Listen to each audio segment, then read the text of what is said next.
मैं पूछना चाहता हूं दिनेश सिंह और उनकी पुत्री से कि आपके साथ शाह आलम सब्बू क्या करने आए थे वहां, आपके साथ मुन्ना सिंह रेवा क्या करने आए थे वहां, आपके साथ जिले के संपूर्ण जिला पार्षद क्या करने आए थे वहां, साहेबगंज और बरका गांव, जाफरपुर, मुरौल, यहाँ से बसें क्यों गई थी वहां, क्या करने के लिए, उपद्रव फैलाने के लिए गए थे। मौर्य एक्सप्रेस आप देख रहे हैं और अभी हमारे साथ जदयू के नेता गायघाट विधानसभा के भावी एनडीए प्रत्याशी प्रभात किरण जी हमारे साथ हैं।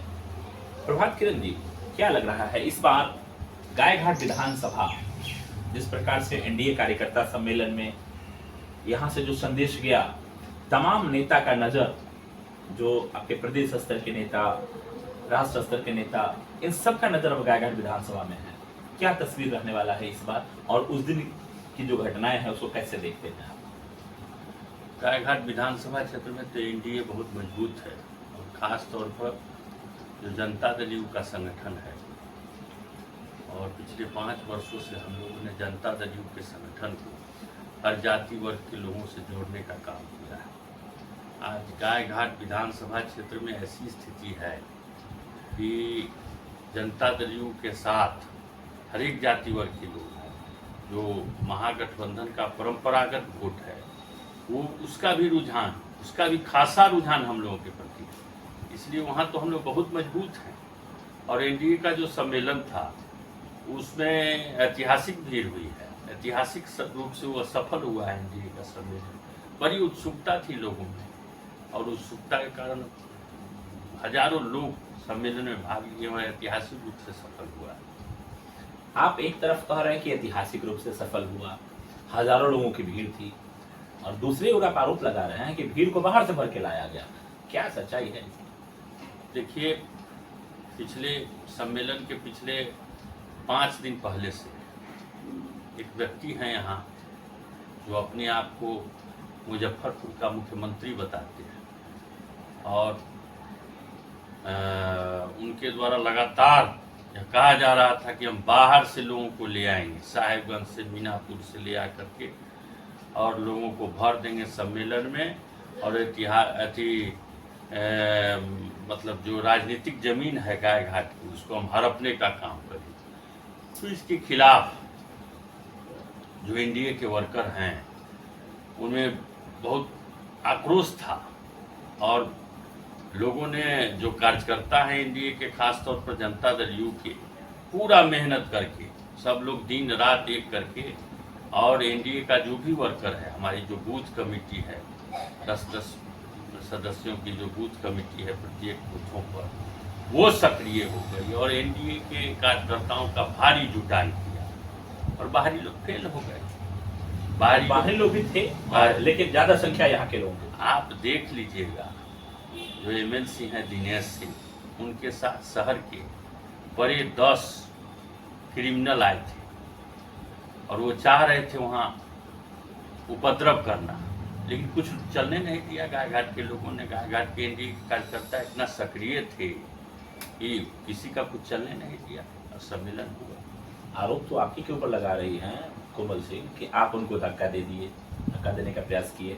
दूसरा कि जब वो कोमल सिंह स्टेज पे आना चाहिए तो आप लोग उसको जो है नारेबाजी करवाना शुरू कर दिए कि बाहरी भगाओ, तमाम प्रकार के नारे आपके तरफ से लगाना शुरू। उसके बाद विरोध हुआ ना, क्योंकि शुरुआत आपने कर दिया, ऐसा वो आरोप लगा रही। बताइए, जो 40 बाउंसर अपने साथ लेकर के चलता है, जो अपने साथ सायरन वाली अवैध गाड़ी लेकर के घूमता है, जो मंत्री नहीं है, मंत्री को सायरन वाली गाड़ी मिलती है एस्कॉर्ट के लिए, लेकिन जो अपने साथ 24 घंटा सायरन वाली गाड़ी लेकर के घूमता है, 40-40 को प्राइवेट बाउंसर लेकर के घूमता है, उसको हम धकेल देंगे? ये तो वो अपना क्रेडिट अपने खराब कर रहे हैं। जो 40 को बाउंसर लेकर के चलता है उसको हम धकेल देंगे? ये वहाँ कार्यकर्ता विरोध किया। गायघाट के जो एनडीए के वर्कर हैं वहाँ 2 संदेश देना चाहते थे। पहला संदेश उनका था कि जो गायघाट का बेटा होगा वही गायघाट का एमएलए होगा, एनडीए का प्रत्याशी होगा। और दूसरा जो उन लोगों का संदेश था कि जिसने संगठन में काम किया है, जो 5 वर्ष गायघाट की जनता के बीच हर सुख दुख में रहा है, वही एनडीए का उम्मीदवार होगा। कोई पैराशूटर उम्मीदवार चलाएगा तो उसको गायघाट की जनता बर्दाश्त नहीं करेगी।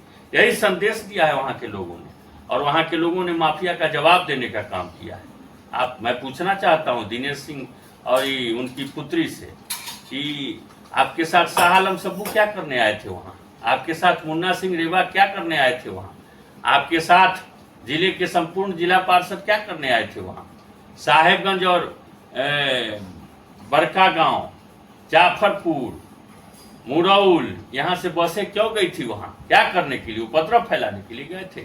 जवाब देना चाहिए उनको इस बात का। इस जवाब के साथ साथ एक सवाल भी आप इस पे दाग रहे हैं कि वास्तव में 5 साल अभी जिस प्रकार से कोमल सिंह का हमने देखा है कि कई जगह से फोटो भी उनका लगातार कार्यक्रम कर रही हैं, हालांकि 4.5 साल में कितने फोटो देखे आप आरोप तो लगा रहे हैं, लेकिन कितने फोटो आपने देखा है जो आप अभी कह रहे हैं कि वास्तव में अभी वो दिखाई दे रही है?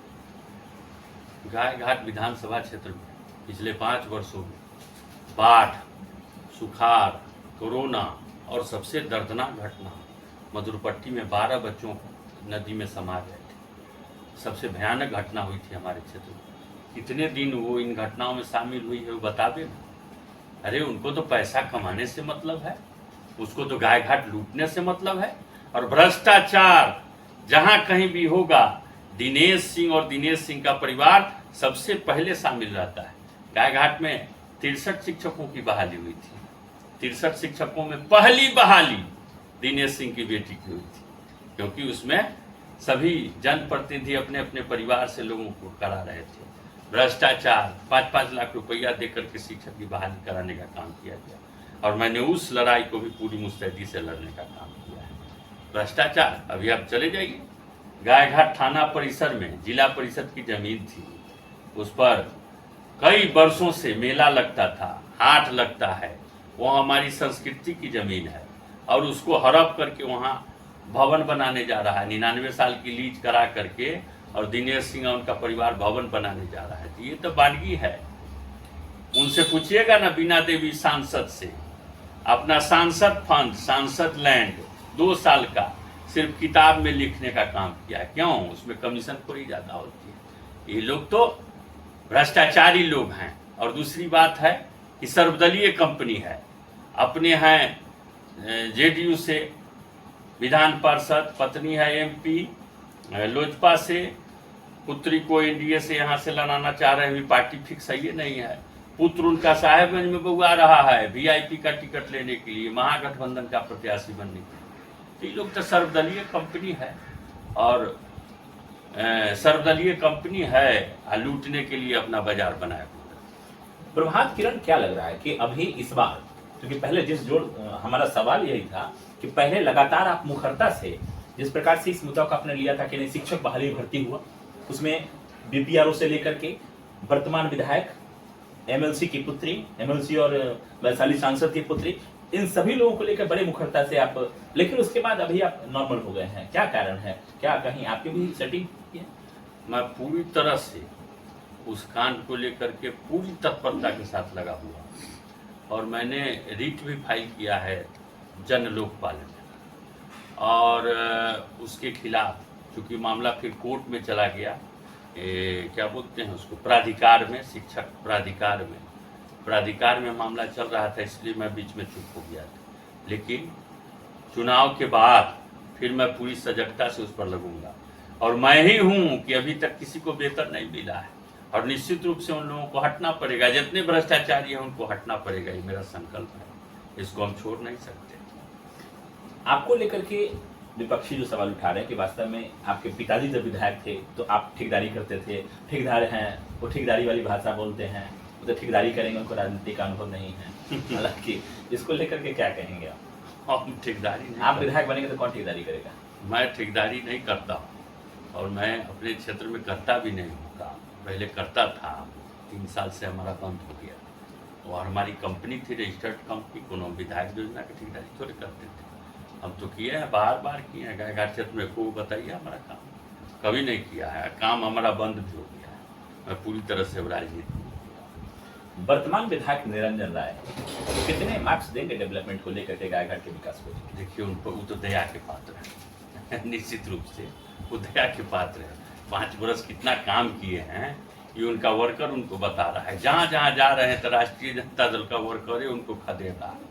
इसलिए आप उनको छोड़ दीजिए, उनको टारगेट मत कीजिए। वो दया के पात्र हैं, हमको तो दया आती है जब जब उनको देखते हैं। एक योजना जिसको लेकर के लगातार चर्चा हुई, बिलखी से लेकर के जो पुल है रतवारा होते हुए पूछा तक जाती है, उस पुल में उस रोड निर्माण में एक धरना हुआ था, अनशन आमरण अनशन चल रहा था। विधायक रात्रि विश्राम भी वहां किए थे और उनके तमाम प्रदेश स्तर के नेता और मंगीलाल मंडल जी सभी लोग पहुंचे हुए थे। जब विधायक पोस्ट करते हैं तो बैठते हैं, उस समय तो 3 मांगे थी, जिसमें से एक रोड में अनियमितता को लेकर के भी थी। विधायक पोस्ट करते हैं तो रोड अनियमितता वाला मामला खत्म हो जाता है। उसको कैसे देखें? उसका जवाब उनको जनते वहां का दे दिया, खदेड़ के बेलगा दिया। सारे लोग, प्रदेश के लोग जो भी गए थे, सबको उन्होंने बेइज्जत करा दिया।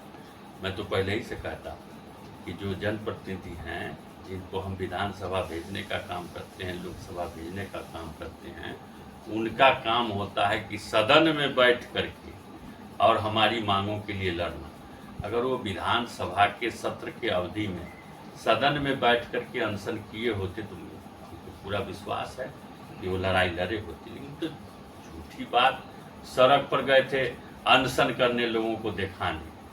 अब कोनो संघर्ष का आदमी तो है नहीं, तो संघर्ष के आदमी को तो ज़्यादा देर अनशन बर्दाश्त होता नहीं है।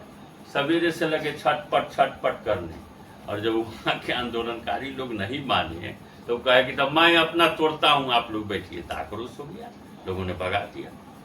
जी, बहुत बहुत धन्यवाद प्रभात किरण जी हमारे चैनल से बातचीत करने के लिए, और जिस प्रकार से सभी सवालों के जवाब आपने दिए हैं, उम्मीद करते हैं कि तमाम हमारे जो सब्सक्राइबर हैं, जो फॉलोवर हैं, काफ़ी समझदारी से वो भी अपना कमेंट रखते हैं। हालांकि उस दिन का मामला हो या आज जिस प्रकार से वर्तमान राजनीतिक किस प्रकार और किस ओर करवट लेगी, हालांकि अभी टिकट मिलना बाकी है।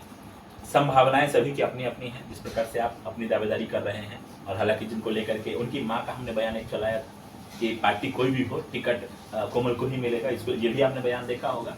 इसको लेकर के भी हम हमारे चैनल पे ही सबसे पहला बयान था वो, हालांकि सभी चैनलों ने चलाया उसको।